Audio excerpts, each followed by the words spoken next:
So, boys and girls, hopefully you have enjoyed reading the Great Accordion Concert so far. And you've had the opportunity to answer the 5 questions that you had on Schoology.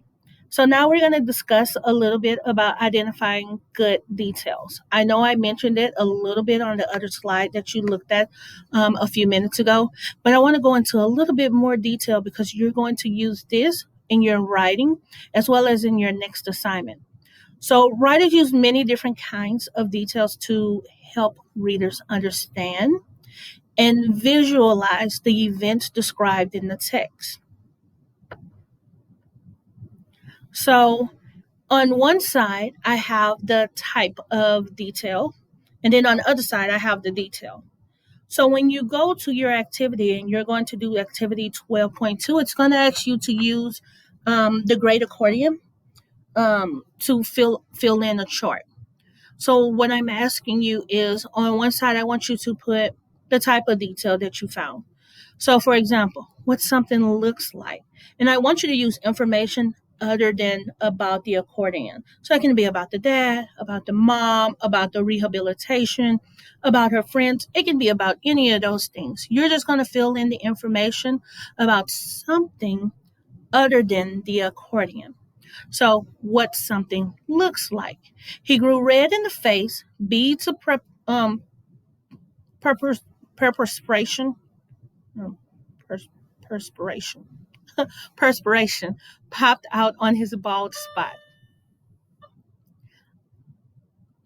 So that tells me what something looks like. Like I know his forehead was sweating and I know he had a bald spot. So it kind of gives me that detail from when I read the passage.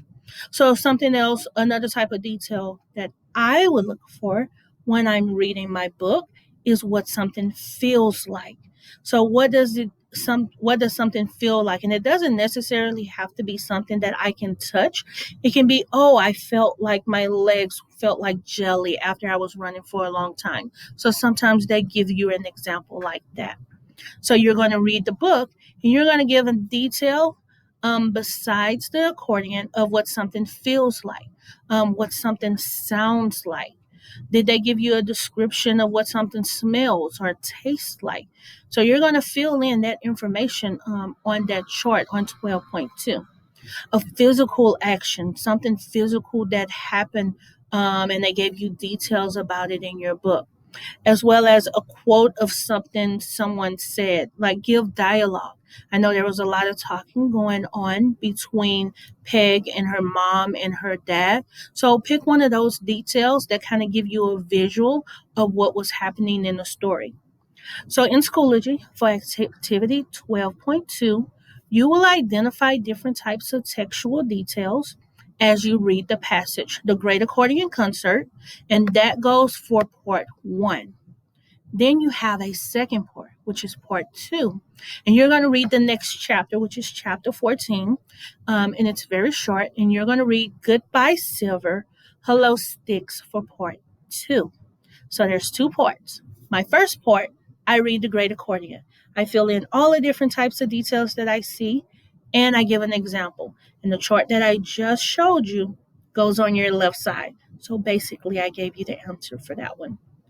If you forget types of details, make sure to re-look at this video because it will help you a lot.